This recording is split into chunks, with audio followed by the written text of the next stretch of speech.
So hello and welcome to AXA's full year 2014 earnings presentation. Welcome to those of you joining by webcast or on the telephone. Welcome to those of you here in the room.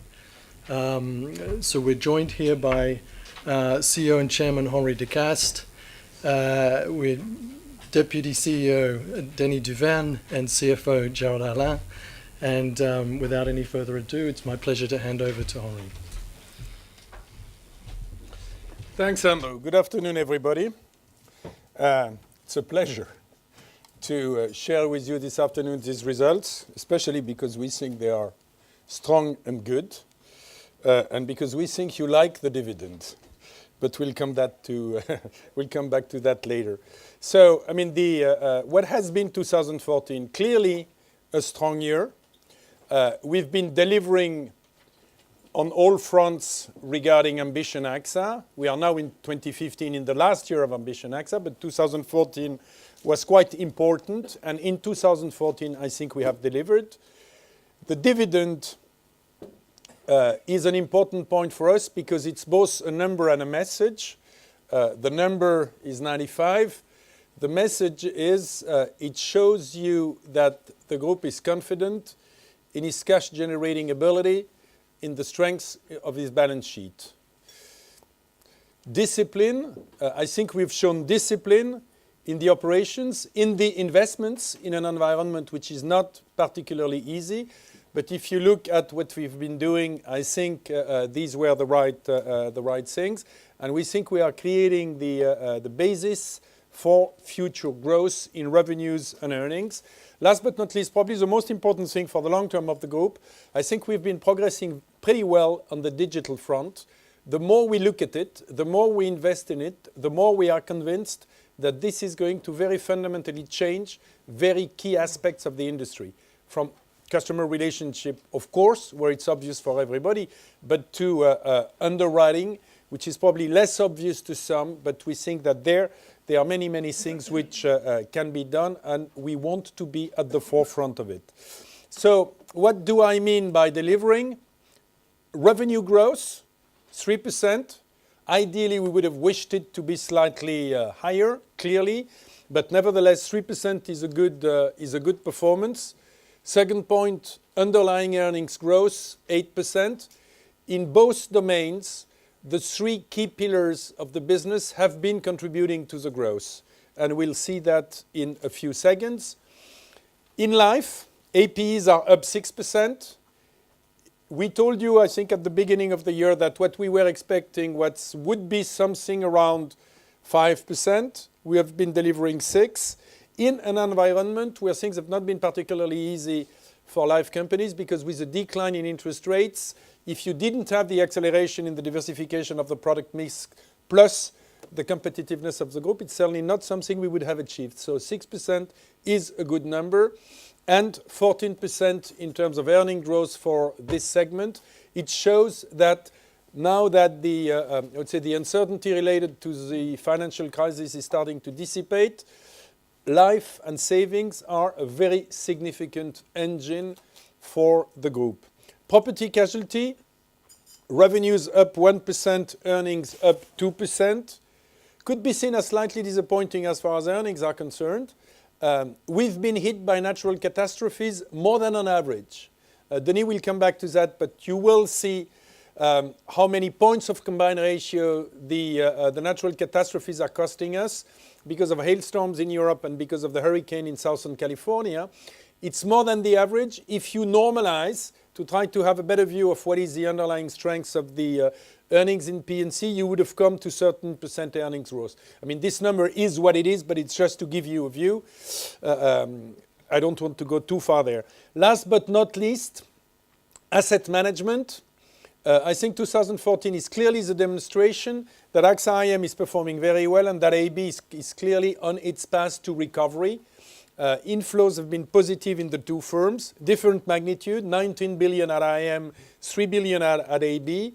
But at AB, we've moved from negative to positive territory. So I would say good growth in terms of assets under management, good growth in earnings, 12%. excluding the, once you exclude the impact of the sale of AXA Private Equity. This growth in underlying earnings has led to a growth in adjusted and a growth in net income. Adjusted earnings are progressing 7%, net income 12%. It could have been more had we not impaired the value of our investment or a fraction of the goodwill on our investment in Réseau, the P&C Russian company. Why did we do that? Not that our view on the company itself has fundamentally changed. It remains a very good and probably the best P&C company in the Russian market. But the evolution of the ruble plus the economic prospects of Russia have led us to think that the growth in the years to come would not be what you could have expected a few years ago. So as a sign of caution, we have impaired a significant fraction of the goodwill on the Réseau acquisition. So if you try to compare the performance to what were the four key metrics of Ambition AXA, earnings growth underlying, we are at 6% since the beginning of the plan, so well within the range. Operating free cash flows, we will have accumulated nearly 20 billion until the end of 2014.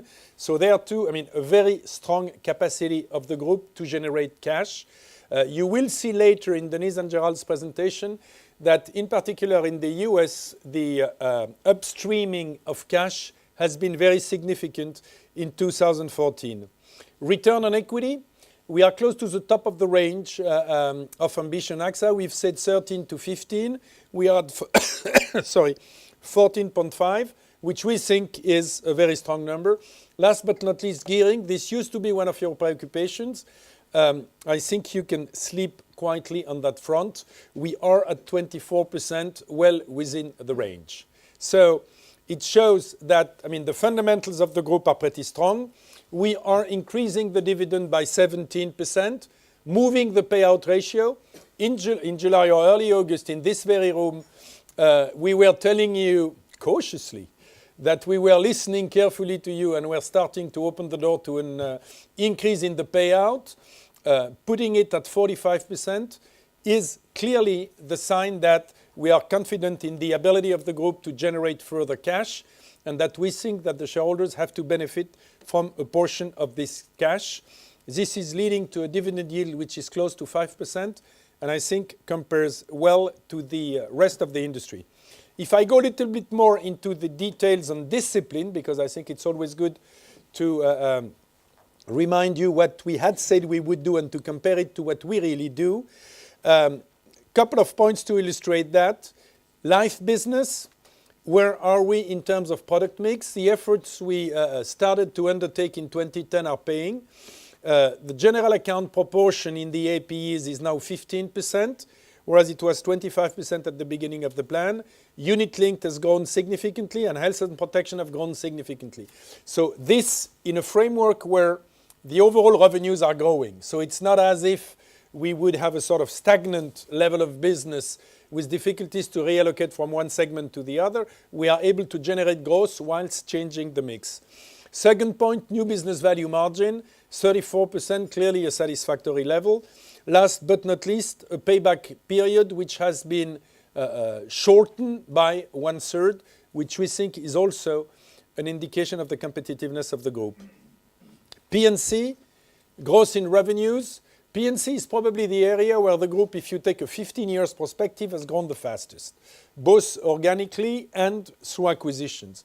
We are close to the 30 billion mark without the international activities, the P&C international activities. The current year combined ratio over the period has been reduced by 5 points. It's slightly higher than what we would have been expecting at mid-year this year because of the natural catastrophes, but we think it's nevertheless a good ratio. Asset liabilities management, which is probably one of your points of focus these days. Reinvestment rates, reinvestment yield. In November, when we saw you for the Analysts Day or for the Investors Day, we told you that we thought that we could reinvest at 2.4% and that this would have an impact on the underlying earnings of 100 million a year. It's worse today, of course, because given the decline in interest rates, we think that we will reinvest at around 2%. It's costing an additional 100 million. But if you look at how much is 100 million when compared to 5 billion of underlying earnings, it's not an actuary, but I think I can say it's 2%. And so you see that it has an impact, but that this impact can be mitigated by additional operating efforts. The group is less sensitive than what some observers could think to a decline in interest rates. Economic solvency. Solvency II is not finalized yet, but we are starting to see the fog dissipating. We close the year with a solvency ratio which is at 200%. We are very comfortable with it. We still think that there are some points to be clarified with the EIOPA and the European Commission, but we are confident that the approval of the internal model should not create significant surprises and that the group is well capitalized when you enter into the Solvency II world. The debt gearing, I have already mentioned it. The next point I want to cover in terms of discipline is the capital allocation. We told you at the beginning of Ambition AXA that we would be active in screening the portfolio and disposing the businesses which we thought would not have the growth or the margins prospect we could reasonably expect. We have sold for nearly 9 billion of businesses since the beginning of the plan, and we have acquired less than 1 billion or approximately 1 billion every year. The difference has been reinforcing the balance sheet. What's the message behind that? I know that some people still think, well, what is AXA going to do? Are they going to embark again in mega acquisitions as soon as they have a strong financial flexibility? We are pragmatic people. We want to increase the footprint in emerging markets at reasonable conditions. We don't think we need to spend zillions. And I think strategically long term, the most important thing is to be sure that we get things right as far as digital and big data is concerned. So we are not going to stop doing acquisitions. We will keep doing acquisitions. But I would say the multiples and the financial conditions of these acquisitions are absolutely key for us to push the button. Next point, cost savings. We started with a target which was 1.5 billion. We increased the target the first time to 1.7. We then said 1.9. We say today that it's going to be at least 1.9 before the end of 2015. Where has it been coming from? Very clearly, I mean, it's shown in the right-hand part of this slide. Increase in distribution efficiency, improvement of the operational performance, IT investment and cost reduction, and procurement savings. You see it's a well-balanced source, or these are well-balanced sources of savings, showing that, I mean, this can be a sort of ongoing effort. Not easy to achieve, but we have achieved it. Digital, why do I insist on that? Because I really think that this is going to transform the industry probably faster than what people would have thought 3 to 5 years ago. We have not stayed immobile in this field. You have here some of the actions we've been taking in 2014 and which will be extended in 2015 and beyond. The Data Innovation Lab is a great way for us to access the new technologies, hire the skills and the people we did not necessarily have or have enough of. We are now starting or launching this strategic venture fund, which is also going to enable us to put a foot or a finger into interesting experiences which could be applied to our model or our industry. We have been setting up partnerships with both big and small names. The interesting point is that given the strength of the AXA brand, it has been, I wouldn't say relatively easy, but possible for us to come to agreements, partnerships with, the best names in the industry to try to understand the way we can apply what they do to our sales forces, to our underwriting, as an example. So partnering with digital leaders will remain one of our preoccupations. Better knowing our clients' risks is also something important. We have illustrated here the AXA Drive application, which has been downloaded more than once. We think that if we can convince the customers that sharing data with us is a way to align interests, because it helps us understand the risk better, do better prevention, therefore have better rates. If we can do that, we will gain in efficiency, gain in customer satisfaction, gain in market share. So that's why I'd say we've been investing heavily in digital, 900 million over 2013, 2015. Compare that with the billion we've spent in external acquisitions every year. So you will see that the effort into transforming the business model is pretty significant and will remain pretty significant, because what we want to do is to position this group for the future so that it can be able to generate growth in revenues going forward, which of course will lead to an increase in future dividends, hopefully. Denis, up to you for the financial performance.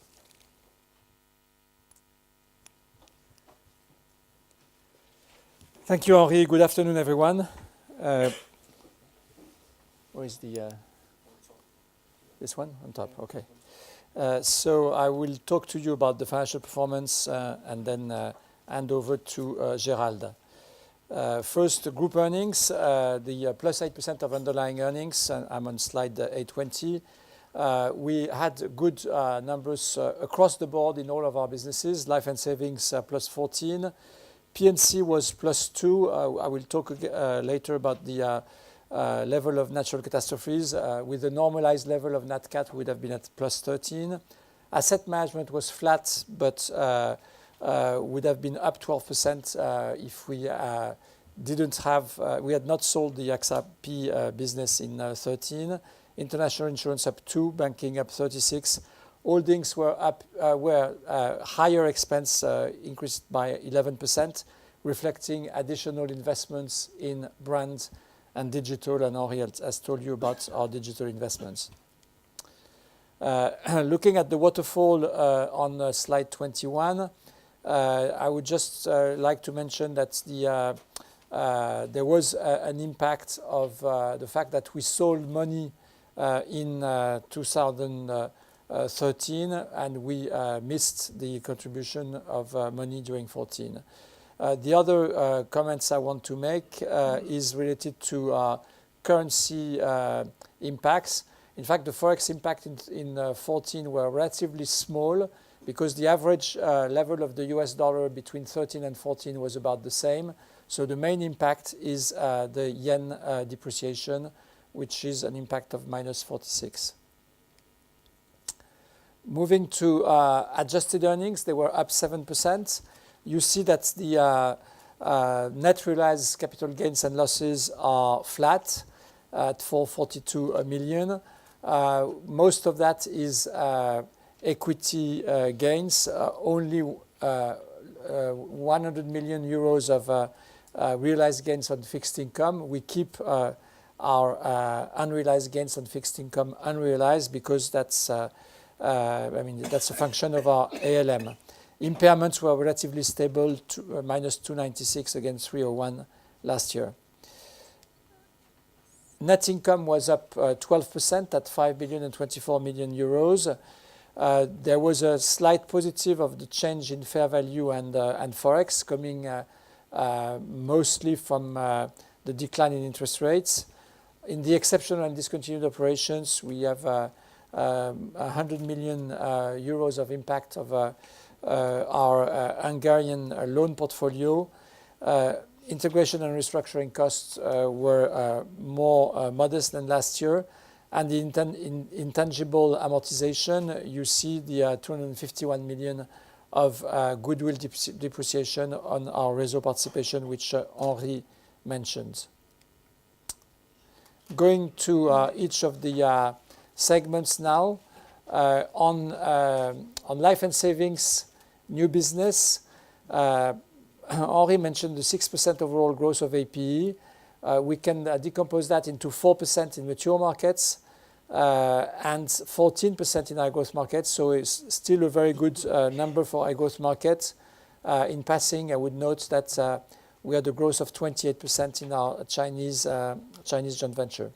New business margin was essentially flat at 34% and flat both in mature and in emerging markets. Looking at each of the elements of our life sales, protection and health, which is the part that we have emphasized as part of Ambition AXA the most, still has a solid margin of 55% and still good net flows at 5.2 billion, in spite of the fact that we have sold a lot less group business in Switzerland than the previous year.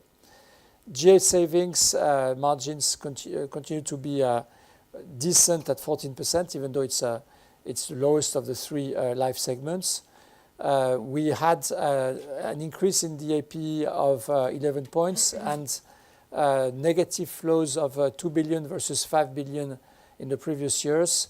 This is essentially due to strong sales in France of group business, strong sales also of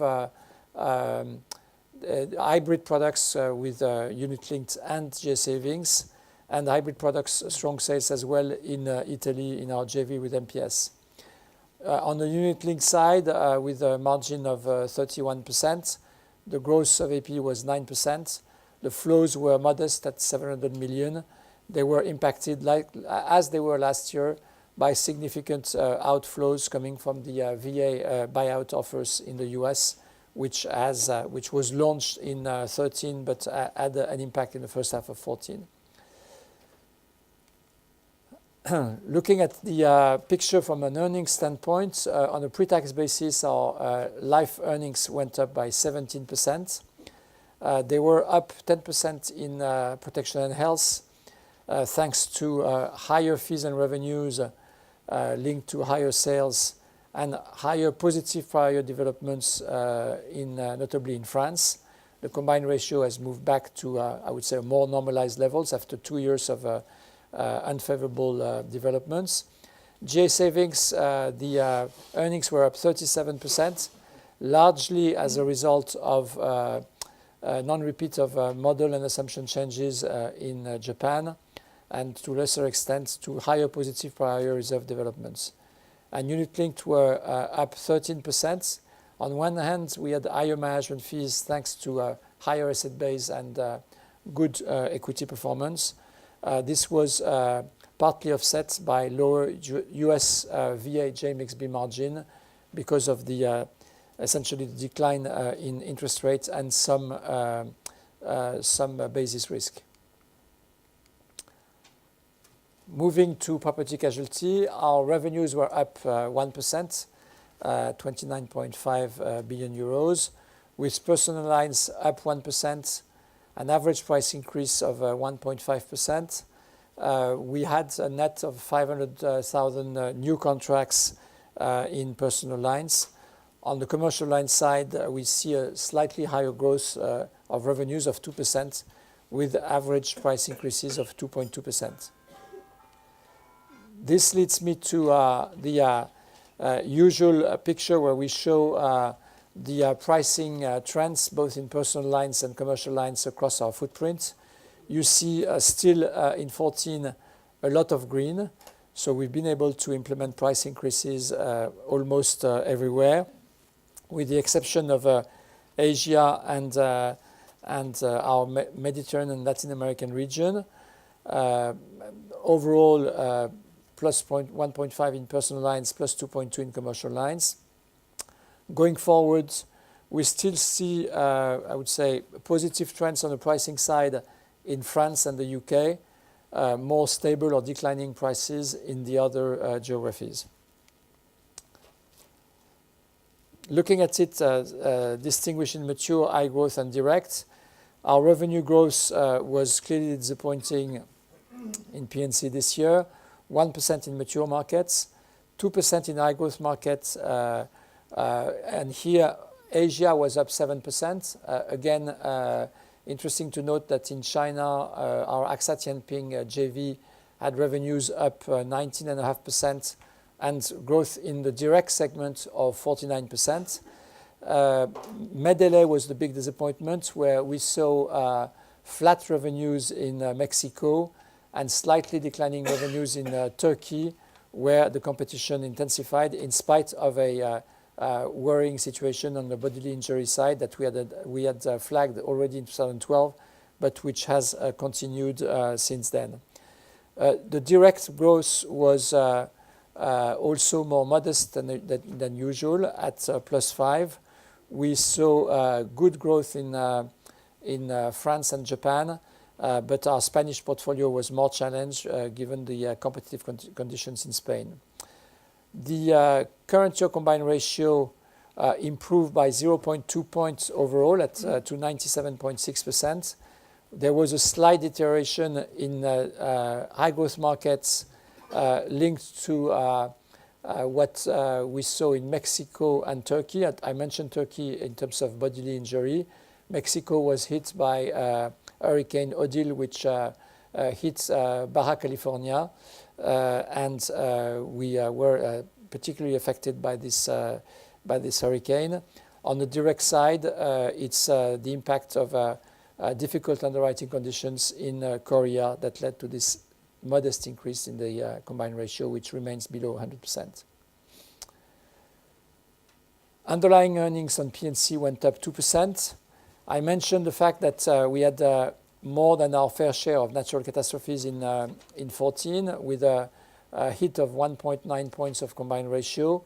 I would say that we tend to think that the normalized level of nat cats is 1 point of combined ratio. Here it was slightly higher, almost double that. We had also slightly lower prior reserve development at 0.6%, leading to an all-year combined ratio of 96.9%, 0.3 points above the previous year. Within that environment, we've managed to keep our investment income at quite a good level. Investment income was up 5%. We benefited from high dividends in our French mutual funds, which added 71 million or 12 basis points to the investment yield. The investment yield was stable at 3.9%. Moving now to asset management. At AXA Investment Managers, the flows were increased quite a bit to 19 billion euros. Average AUM were up 5% and revenues up 4% if we on a like-for-like basis, i.e. excluding AXA Private Equity. At AB, average AUM were also up 5%. AB had a good year in terms of net flows, even if it was more modest than the AXA IM, at 3 billion euros against an outflow of 4 billion the previous year. Revenues were also up 4%. The earnings were flat. I mentioned that already. The earnings were down 4% at AXA IM, would have been up 20% on a like-for-like basis, and they were up 5% at AB. So overall, good trends in our asset management portfolio. I'd like now to thank you for your attention and hand over to Gérald for the balance sheet. Thank you very much.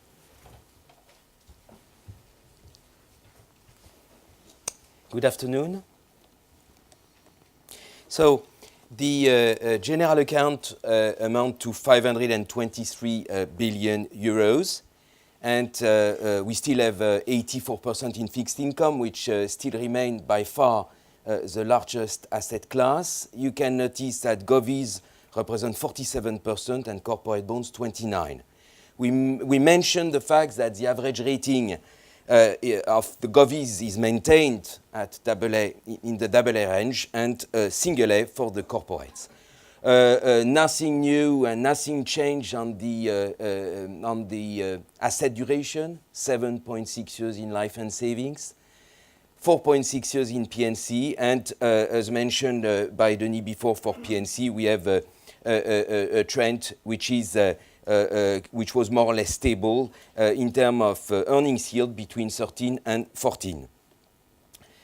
The guaranteed rates, the spread between the yield and the asset yield and the guaranteed rates on the in-force book of business is still pretty large, 160 basis points, which explains why we had a resilient investment margin. You can notice that it stayed stable at 80 basis points. And for new business, it's even more relevant because we have an average guaranteed rates on new business at 40 basis points, which means that we have 230 bips spread between the yield, the investment yield, that was a marginal investment yield in 2014, and the guarantee. Should be clear that for the new business, the general account is mainly used, as explained before by Denis, in order to sell hybrid products combining general account and unit-linked. Here it's the it's the investment, and the new investment in 2014, 43 billion, and at an average rate of 2.7%. You can see that we invested, compared with the in-force book of business, we invested more in govies, less in govies, more in corporate bonds. As mentioned by Henri, we have been investing this year at 2.7%. In November at the IR Day, we told you that we would invest, we expected at that time to invest in 2015 at 2.4. At that time, we told you that from one year to another, it would mean a decline in the underlying earnings of circa 100 million. Now we expect to invest in 2015 at 2%, which means that the earnings impact, the underlying earnings impact from one year to another, it will be roughly 200 million. On top of this, and due to the significant part of our business denominated in US dollar and Swiss franc, we should have a positive impact in 2015 of 100 million on our underlying earnings. Shareholders' equity moved up from 52.9 to 65.2. I won't comment all the moves, focusing on a couple of them. First, the change in net unrealized capital gains, mostly due to the drop in interest rates.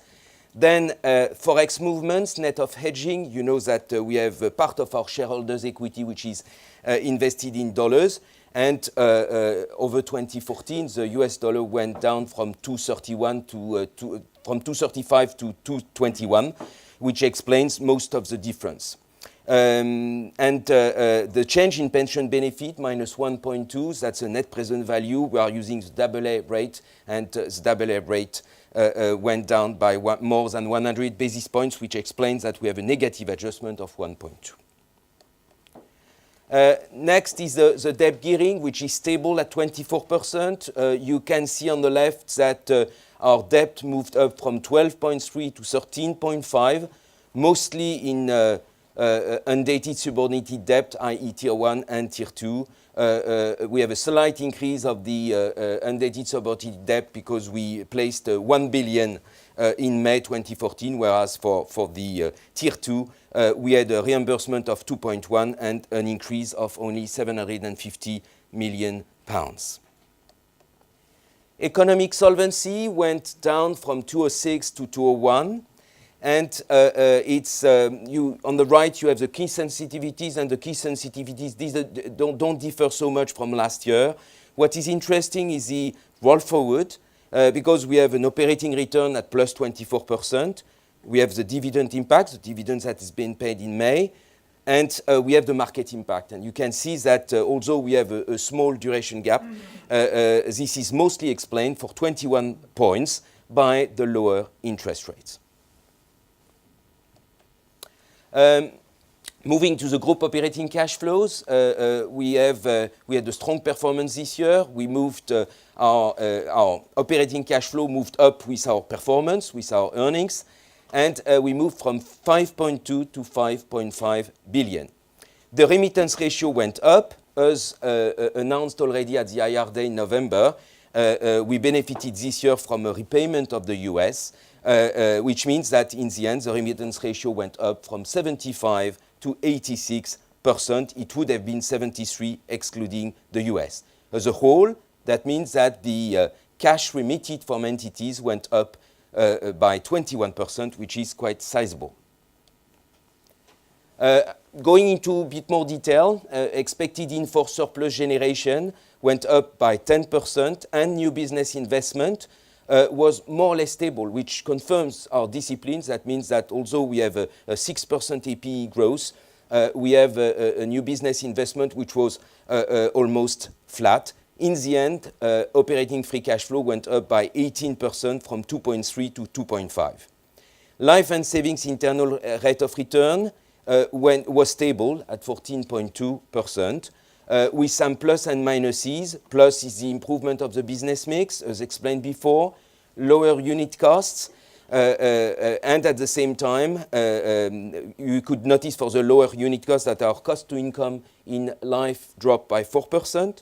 And we have a negative which is coming from the lower management expectation. We revised our management expectation in order to take into account the decision from the ECB and the Swiss National Bank. On the group embedded value, the group embedded value moved up from 43 to 47 billion with a strong operating return in line with our operating performance and the non-operating variance coming mostly from the minus 2.7 from the drop in interest rates. So plus 19% operating return. I hand over to Henri.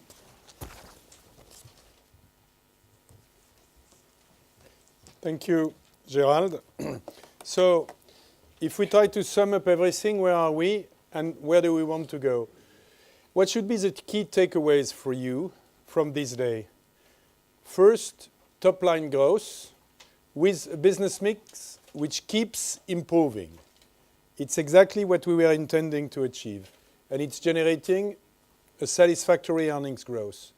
Second point, very important in these times where interest rates are low, we keep a very strong ALM discipline. Next point, increased dividend. I think I have insisted enough on that.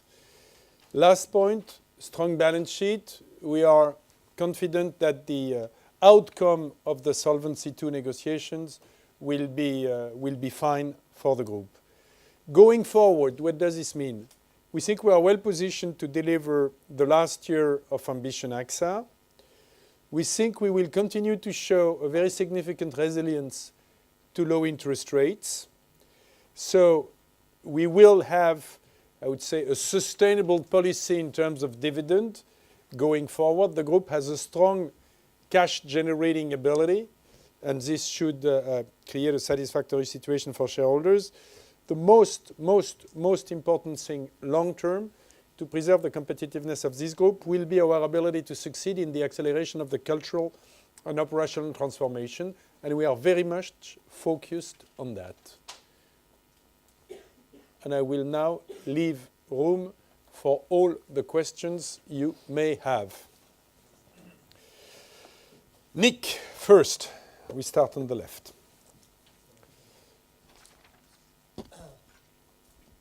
Thank you very much. Apologies to Farouk, who normally asks first. It was close. Exactly. I had a couple of technical questions and then one sort of strategic question. The first technical one is on direct insurance. It still has a combined ratio above the group. Mm-hmm. Wondered when you think that this could reach the group level, or indeed surpass get better than the group level, or maybe this is the wrong way of looking at it. Maybe you're interested in growth from direct rather than combined ratio. That's the first one. The second one is Solvency II. Wanted to ask about the equivalence ratio. Different companies seem to have different views on what is the right level of RBC coverage. I think yours is 300%, correct me if I'm wrong, but other companies have different ratios. Where do you think this is going to end up? And then final question is strategic. You're not, I think, going to tell us about targets post-2015, but just wondered if you could share with us your thoughts about growth expectations going forward. You've been targeting 5 to 10%. Is that the sort of range that we should be thinking of going forward? Thank you. Thanks, Nick. I'll start with the last one and ask my friends to help comment on the first two ones. We will come back to you second quarter of 2016 on the next plan. So it's too early to say what we are going to come with. But if you take the very broad and very long picture, the efforts we are making to accelerate the transformation, both geographic and operational models wise, should lead us to see growth in the years to come. So of course there are some uncertain factors. What's the growth going to be in Europe? How long are we going to see very low long-term interest rates? Is there a point where they are going to gradually increase? Maybe they will start to increase sooner in the US than in Europe. It should be probable. So there are uncertainties. We need to clarify a couple of things there. But long term, I think the industry and within the industry AXA remains on a growth path because the appetite for risk coverage is still growing, and we think we have a very, very sound operational base. On direct, I think you have given both the question and the answer. It's a balance between the growth we want to achieve and the combined ratio we are ready to tolerate. Ideally, in 2014, we would have liked to see a slightly higher growth, but they are always remember that we have some operations which are getting, I would say, close to a sort of normal pace of growth in direct, and we have also operations which are emerging ones, accelerating strongly like the Chinese one. So over time, in the very long run, the combined ratio, of course, should increase and get closer to the one of the, should decrease and get closer to the other operations. But we think it's not inappropriate to tolerate a slightly higher one because there are market shares, profitable market shares, which can be gained. Extending the footprint in China, in Japan, in some places in the Med region, and so on and so forth. This was the first question, which became the second. Do you want to, I would say, add to the first two questions and answer the third one? Just one additional point on direct. So it's a function of the maturity of the portfolio. We still have companies like Italy, Poland, which are fairly recent and have not reached maturity. China is not yet consolidated, and when we consolidate it, it will probably be consolidated as part of Asia. But so we have parts of the portfolio which are not mature, and we need to continue to gain scale. And when we look at it from a value perspective, if we take our most mature operations like France and Japan, we could easily lower the combined ratio. That would be at the expense of growth, and there is more value in keeping a high level of growth rather than optimizing the combined ratio at this stage. Gérald? Okay. Nick, on your third question about Solvency II, yes, we are using 300, I confirm. And as you know, there are some companies taking a different threshold, at different levels. There are some companies with a lower level, and we consider that we are comfortable at this level. You know that we have an RBC ratio in the US which ended up at 560%, and we consider that we don't, as far as we know, we don't anticipate that this level and this reference level of 300 will be challenged. But I remain always cautious. Very quick follow-up to Gérald. When do you think this will be decided? It's rather more relevant to other players than you, but when is this H1, H2 that Solvency II will decide? On equivalence, you know, it will be much more on, I believe, on H2, and anyway, the whole scope and the whole framework of Solvency II will be completely official at the end of the year and not before. Thank you. Thank you very much. On the comment, the slide you had on yield and the reinvestment yield, firstly, can you tell me how much this is all dependent on the US? So what proportion maybe of your reinvestment is US based rather than Euro or other? And so what sensitivity there might be to, if we pray, yields go up in the US? And then secondly, you talk about actions that you're going to take. I mean, what are they? It seems to me that this problem seems to be getting worse every time you talk about it. So what are the actions you can do to accelerate that? And lastly, very quickly, you have a 100% remittance ratio from your life business to the holding. Is that all the effect of the US, or are there other areas that are maybe non-recurring that we may need to adjust for going forward? Thank you. Gerald, do you want to take? Yes, on the you are referring, Farouk, on the 2% of investment, of marginal investments that we mentioned. Roughly speaking, what I can say is that 50% roughly is coming from the US. Because, of course, in countries like Switzerland, where you don't have enough liquidity on the Swiss franc fixed income portfolio, we are investing in US dollar and then we swap. And Japan as well. And Japan as well. On Europe, for example, out of this 2%, we are expecting to invest at 1.5, which is reasonable, taking into account the fact that what we have been doing is that when building such a plan, we are assuming that we keep a level of economic capital which is stable. So we are not increasing our risk in order to gain some additional basis points, if you see what I mean. What do we do? So we try, and what we do is that it's in line with what we did in 2014, meaning investing in assets which are less liquid but high quality. It's corporate real estate bonds, it's loans, it's at the same time some infrastructure debts, this type of investments which are less liquid but with significant yield. And the impact of, our assumption is that yields are going to go up in the US during the year, but very little of that is reflected in the investment plan, because if yields are, say, at 2.6 in December, the earnings that we will get from our investments in December will be almost zero. So basically, it has very little impact on the investment plan. Next, let's move to the right. Yeah, hi, Sir John Hocking from Morgan Stanley. I've got three questions, please. Just on the economic solvency ratio, have there been any methodology changes since you last reported it to us?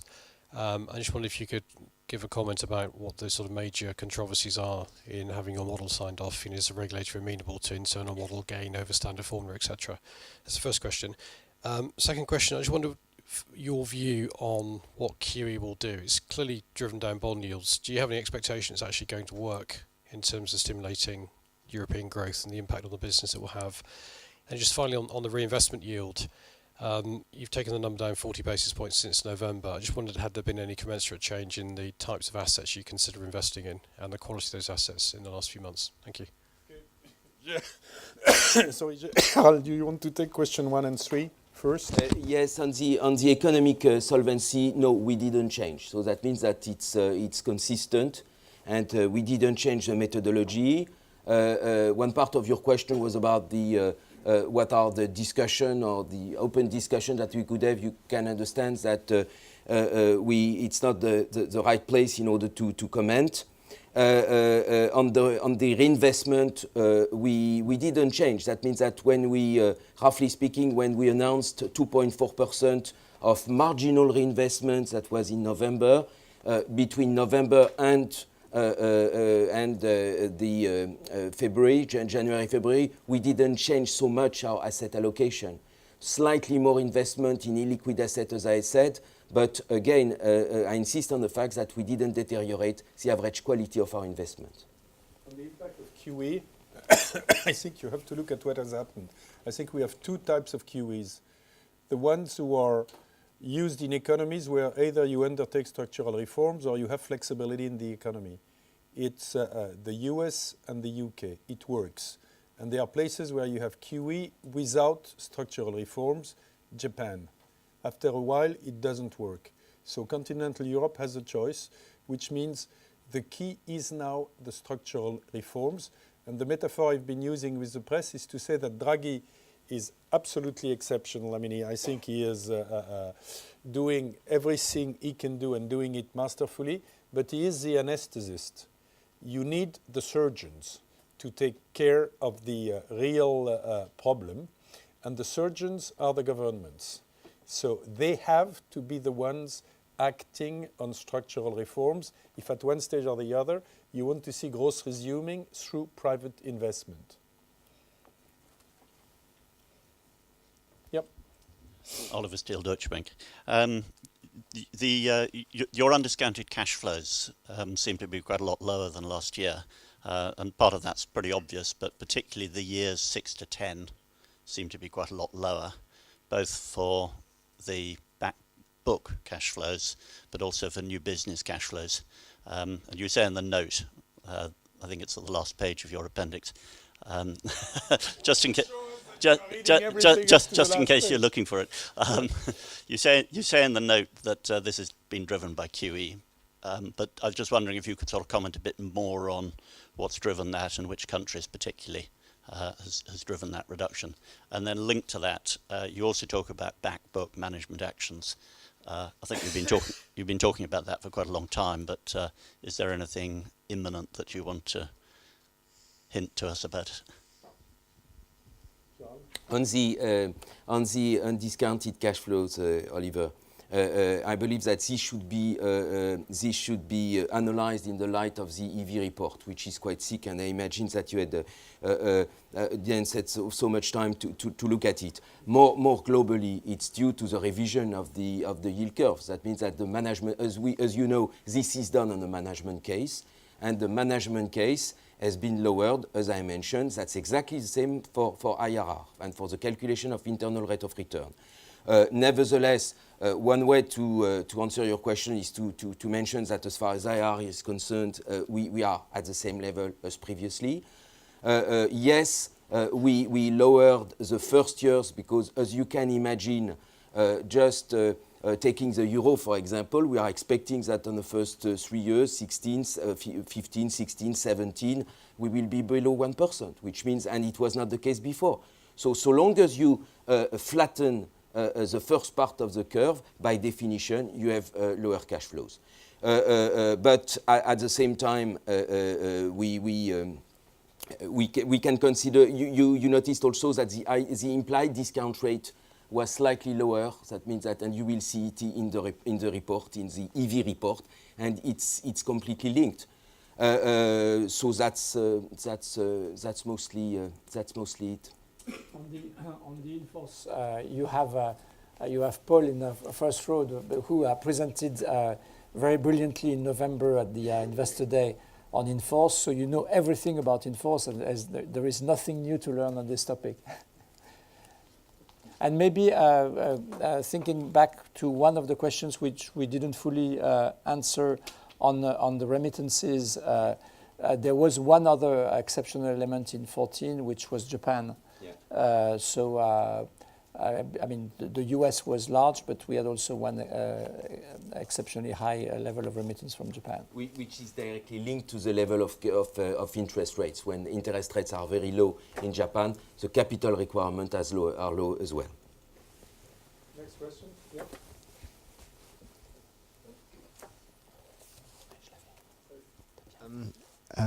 So I'm new to this, so bear with me. So the Really?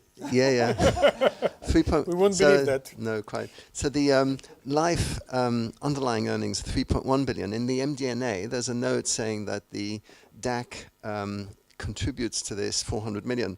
And I wondered if that's a kind of one-off thing. And I really didn't understand what the clean number might be. So if you could help on that, that'd be really good.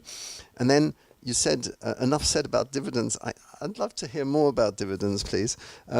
So is 45% where you'd like to be, given that you want to grow, or can we see you maybe moving up to the 50% of Allianz? Let's take first the non-naive question. Yeah, as far as DAC is concerned, your question is the improvement coming from the DAC, but maybe remember that you have 400 million in mind, and that's roughly the good number. But last year we have a negative adjustment of 200 million that was coming from the mortality. So we can consider that now we are at a normal level. It was last year that we have a level of DAC amortization which was at a relatively low level compared with a normal trend. Okay, now take the question of the dividend. So we are the guys sitting between two lions and a goat. The two lions are yourself and your appetite for the first one, and the other lion is the regulators with their appetite for solvency capital. And we are the guys who have been growing the goat to feed the lions. We have the feeling that the second lion, the regulators, are looking with a close eye at how much you pay in dividend, because if they have the feeling that you give too much meat to the first lion, their appetite will increase. So we have to play with these two constraints. Once the normalized appetite of the second lion will be cleared, it will give, maybe, if we keep growing the goat, more meat for the first lion. If I've been clear, it's probably that you have not understood me.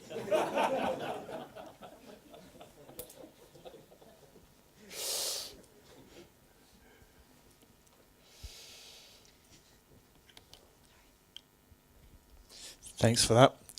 It's Blair Stewart at BofA. 3 questions, please. The first is on payback periods. You've made some good progress in the life business on payback periods, but there's 2 or 3 markets that still are lagging: the UK, Germany, Switzerland in particular. Is that have you done as much as you can do there, or is there more that you can do? Secondly, on the cost base, you've been successful in taking out quite a lot of cost, but how do you measure the cost base, or how do you measure the cost opportunity at the company?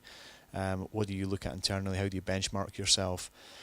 And thirdly, a technical question for Gerald, I guess, is why have the economic capital sensitivities to lower interest rates not gone up? I would have thought that given the rate decline, there would have been some convexity that meant the next 100 basis points was more impactful, but it doesn't seem to have been. So I'd be interested in that as well. Thank you. Okay, Gerald, do you want to take? I can start with this. You are right. That means that there is more convexity, but it's floor to zero. And in order to go to have a better perception of the interest rates and the level that we have been using, you should go to the EV report. And in the EV report, you have the first year of interest rate assumptions. And you will see here country by country. In other words, the floor doesn't, we will not be hit for Europe, but it will be hit for a country like Switzerland. Okay, so more convexity, but a floor at zero. And we considered that it was quite relevant because even on long-term rate, which is our reference, look at Switzerland, even if we were quite negative in the first days after the revaluation of the Swiss franc, now we are at a few basis points positive. But I can follow up on this point with you. So on expenses, our view is that we've done a decent job in the last 4 years, but we have the intention to keep going. We believe that the digital opportunity is significant. That digital brings a number of elements, as Henri mentioned.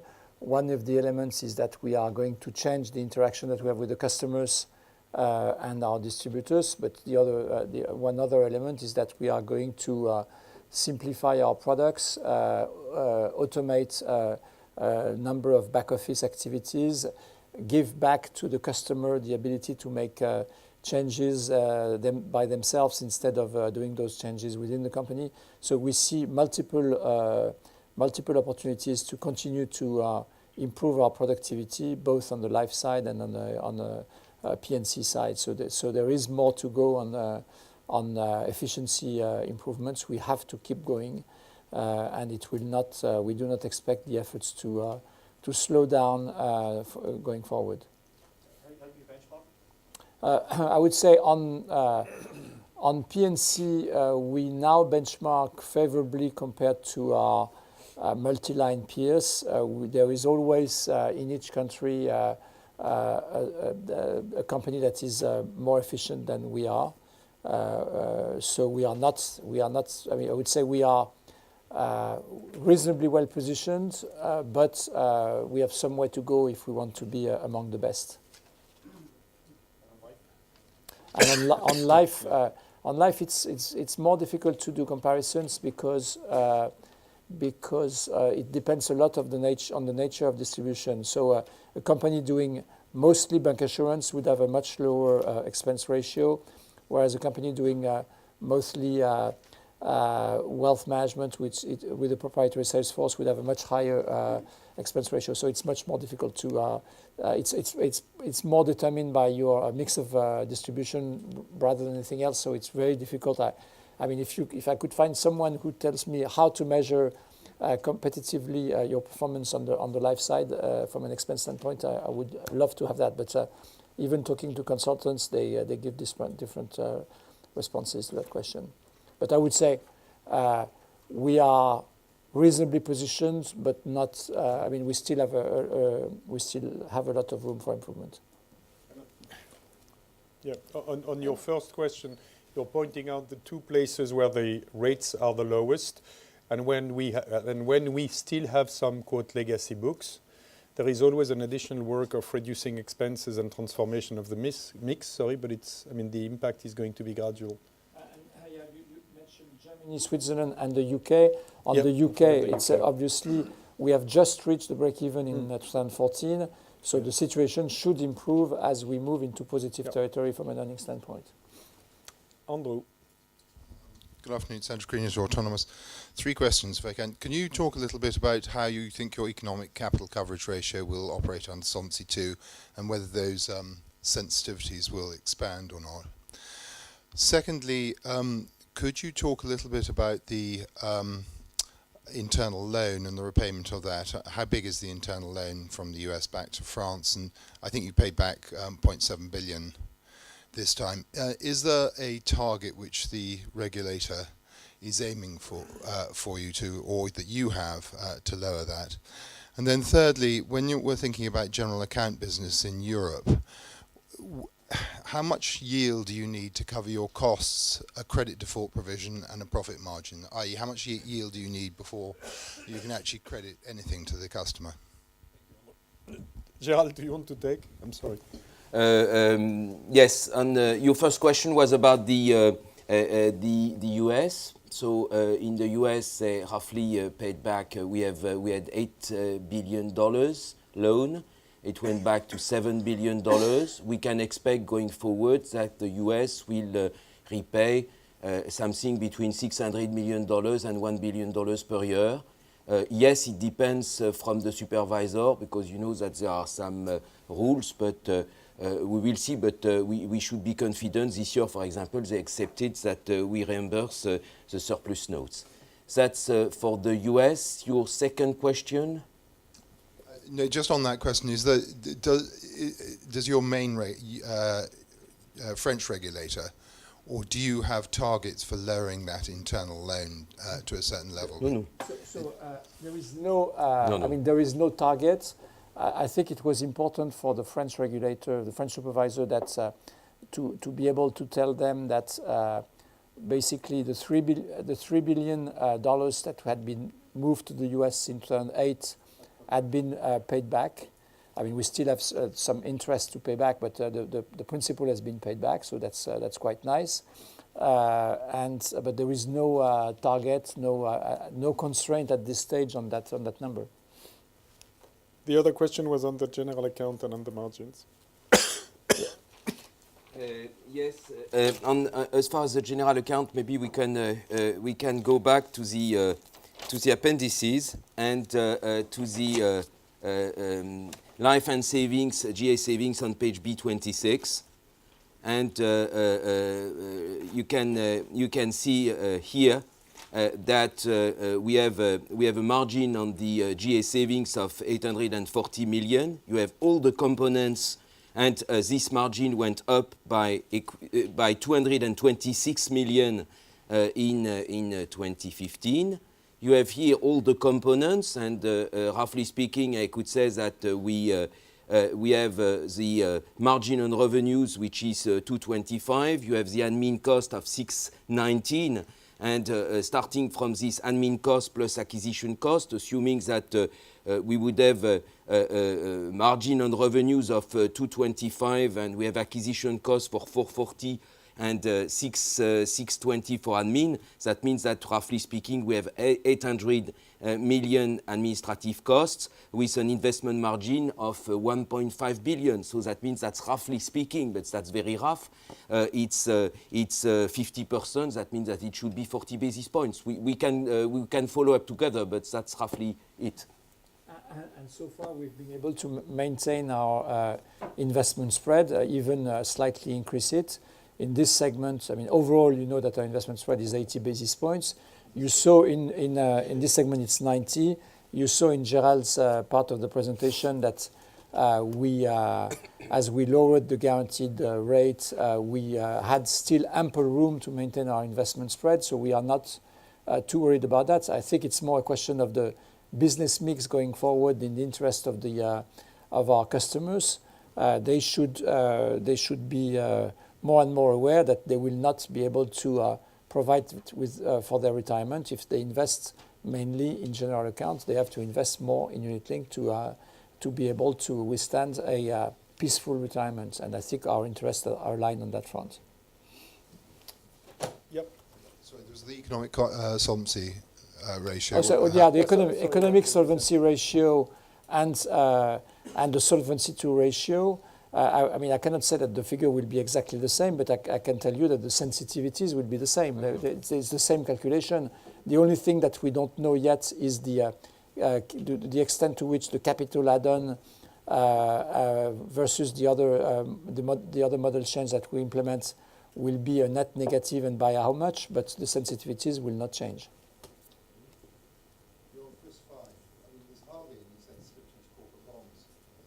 No, our economic capital model is not Quiz 5. Our economic capital model is our economic capital model, which we have submitted to the supervisor, and for which we have ongoing discussions on capital add-ons, but the sensitivities will not change. Okay. Yep. Good afternoon, François Boissin from Exane BNP Paribas. 2 questions, please. The first one on the remittance ratio, you indicated that 75% was kind of the upper limit, I think 1 year ago. And obviously, it's higher because of the US on this one-off. Can you maybe comment on what the 75% has become? Are you more confident on your ability to upstream cash from other geographies in the US? That's the first question. The second question is back to Africa. You actually had 2 acquisitions this year. Just wanted to have maybe a bit more detail on what kind of profitability you expect on the capital deployed there, and what time frame you're looking at to actually meet the cost of capital. And maybe just from a strategic point of view, do you expect synergies between the 2 acquisitions, the Africa Re and Mansard, or is this completely separated? Thank you. No, they are 2 separated things.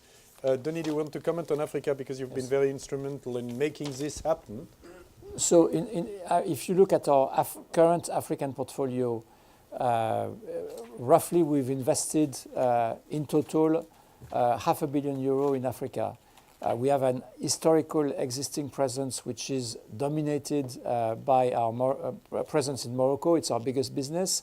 We are present in Algeria with an operation which started 3 years ago, and we have a presence in French-speaking sub-Saharan Africa.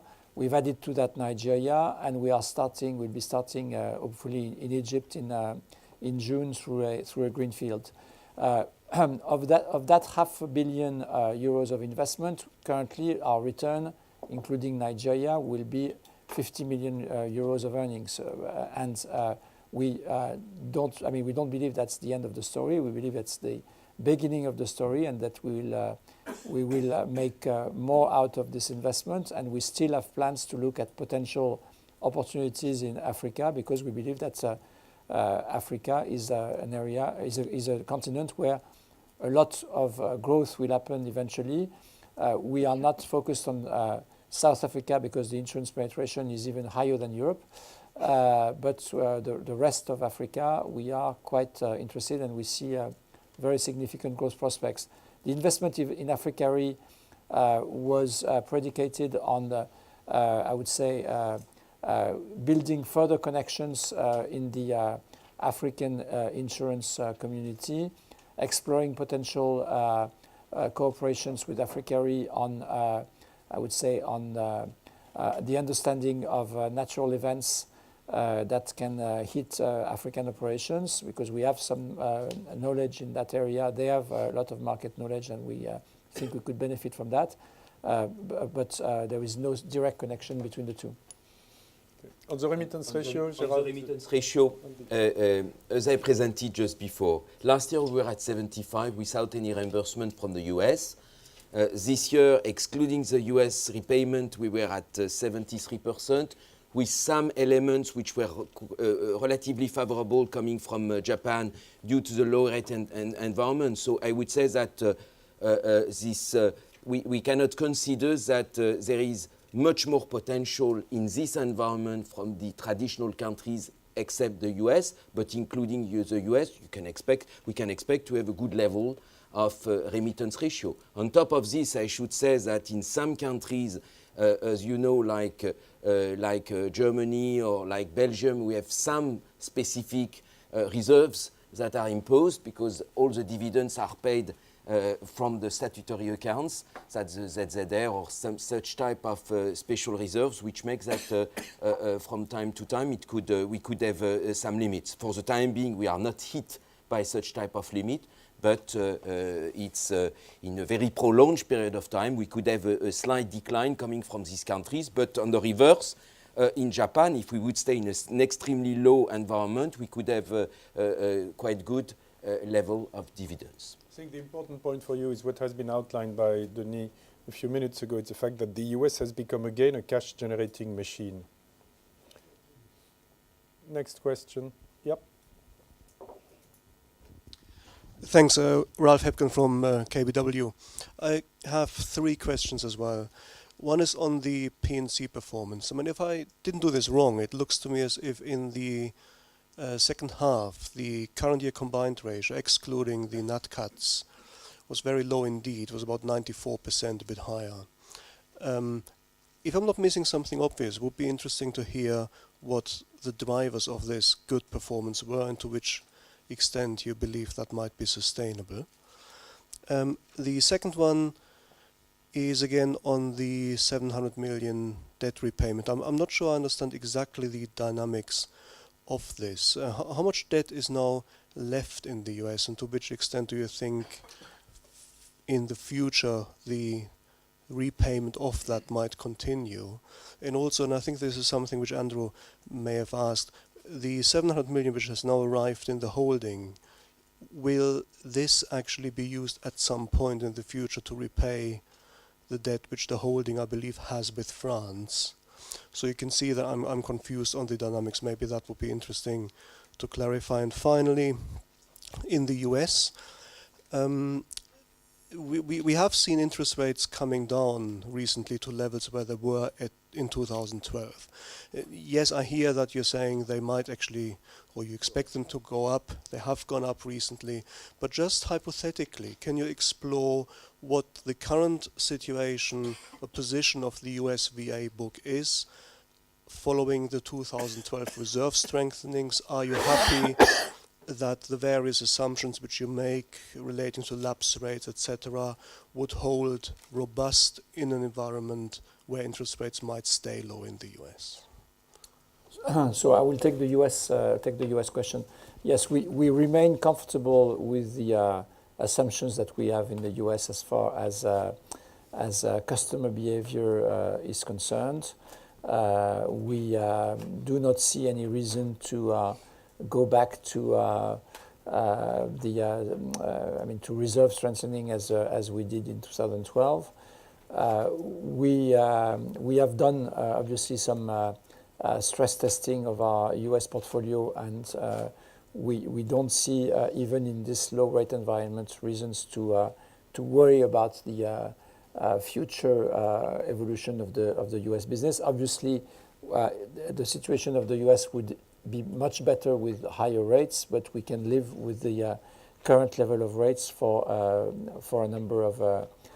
quite a number of years. So we are not worried about the US. We believe the US is now in a good position, and the reason why the US is capable of upstreaming a lot more cash is that the current production, the IRR on the current production is quite high, and the capital consumption, the capital requirement on the new business is much lower than it was a few years back. This explains to a large extent the fact that the US has been able to upstream more cash. It has been helped a little bit in 2014 by the fact that our life production was down, but I hope that we can also improve our life production, which will have a slight negative impact. But overall, our situation is much improved from a cash flow perspective because of the low capital consumption of the savings part of the sales. Your other questions? PNC. Yeah, on PNC. Gérald, do you want to comment on the second half of PNC? That's not the way we look at it generally, no. But I would say that the only comment that I could make, but Gérald may have other points, is that the weather conditions were relatively benign. So we had this big hit of the Odile hurricane in Mexico, but otherwise there was no flooding, no storms, no bad weather in Europe, and the weather situation was benign and better than what we normally plan for a fourth quarter. But other than that, there was. We don't look at it that way. So I would be I think we would have a difficulty to comment exactly on that point. Yes, and taking also into completely agree with your answer. And second, an important point is that it's not symmetric. That means that we don't. You have some seasonality in the PNC business. As you know, most of the premium are in the first half. For example, in France, you have there is so much seasonality that any conclusion that you could draw from this very simple comparison, honestly, would not be relevant. Going back to your first question, I think the very broad comment is the group is less capital intensive to finance its growth, which is also one of the reasons for which we think we have more flexibility than before. Just the points on the debt situation in the US VA business. The 700 million?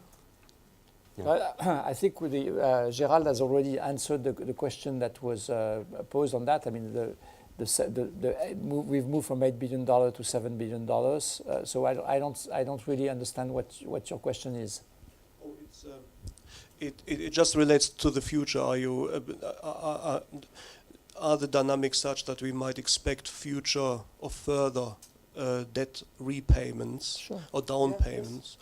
Yes. And also the second part of this is, unless I'm wrong, the holding also has a commitment to France.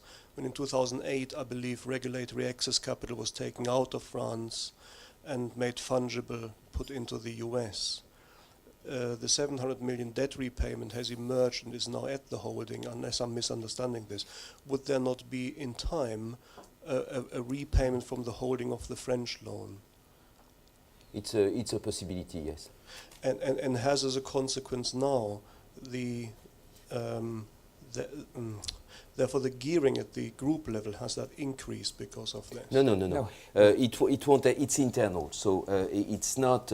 But of course, it has no impact since we are dealing with internal debt. It has no impact on the cash, so long as you don't use this cash in order to repay external debts. If you see what I mean. So your point on France is valid. So these are some of the different schemes that we could on which we are working, and on the right time we'll come back to you telling you what we intend to do. But yes, it's a way to manage, and at the same time you should take into consideration that we have to think in this new environment where short-term money has a return which is zero or even negative. Next question, yeah, in front. Thank you. It's Will Elderkin from Goldman. On the P&C side, could you add a little colour in terms of the decline in level of prior year reserve release we saw coming through in 2014, and provide us a bit of direction in terms of where that could emerge on a sort of more normalised basis?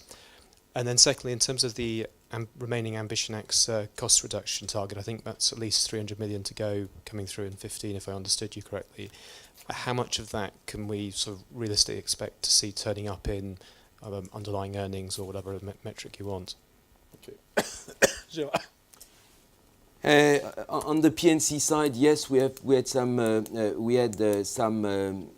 adjustment on the prior year coming from different countries. We had France with construction, and we mentioned it already in the first half.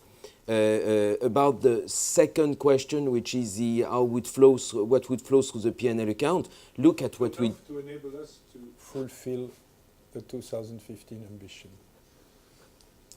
And look at what we did this year. Look at the expense ratio, for example, in P&C, which went down by 0.5 points. That's an illustration of the savings that we can achieve.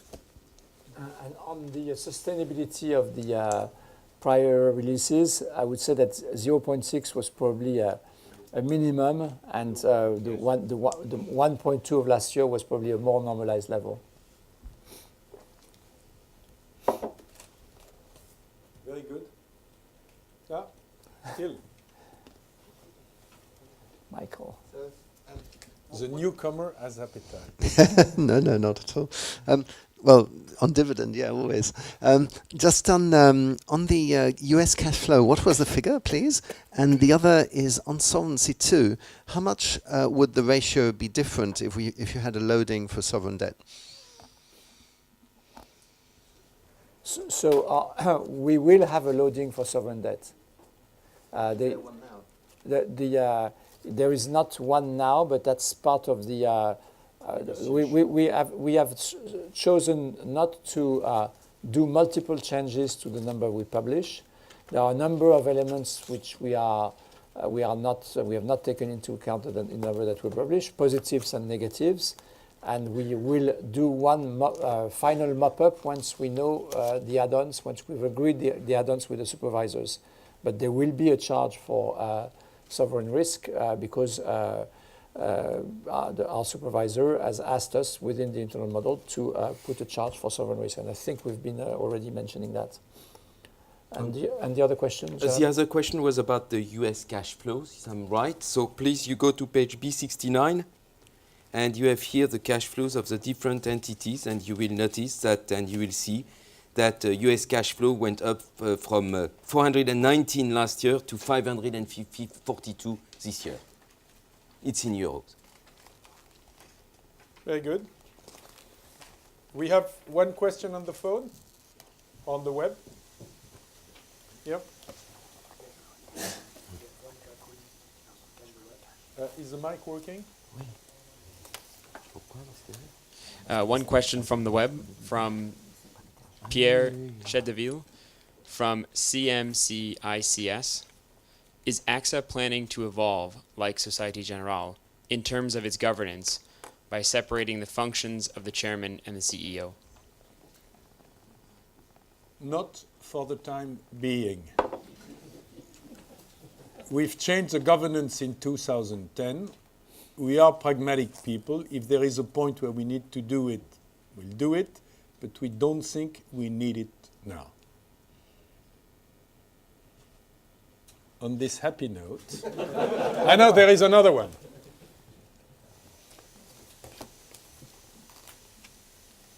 Yep.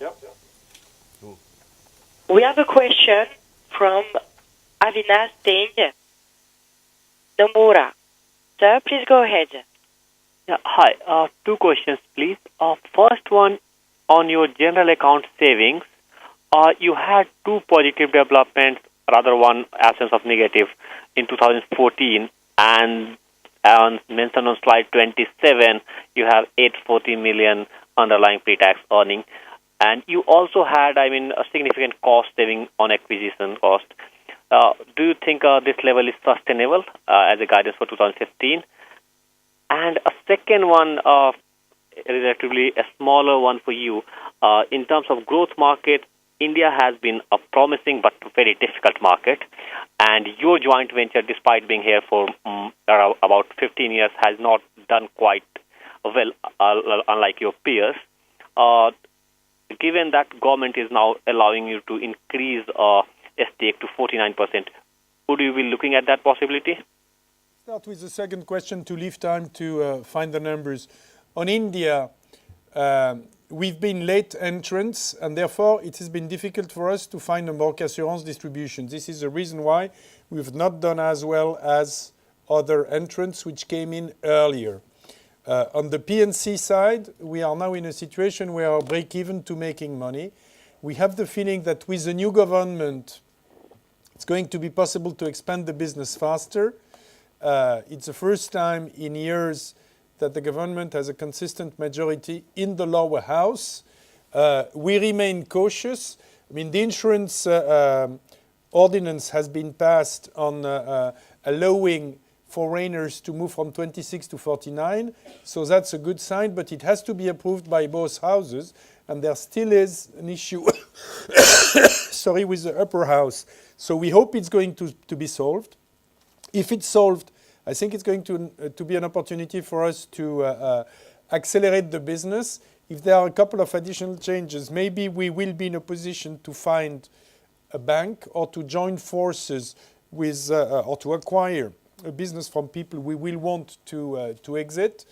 We remain cautious. We think that it's moving in the right direction, probably not as fast as what people were expecting 6 months ago. But we think for the long term, it remains an interesting market for the group. On your first question on GA savings, I think we can say that the 840 of 2014 are our normalized level, and the 640 of last year were impacted by a negative one-off in Japan. So you should take the 840 as a sustainable number. No more questions? If we have no more questions, we will close there. Thank you very much for your attention. As you see, the group is in good shape. As you see, the group is generating cash. And as you see, the group has been increasing its dividend. Thank you very much.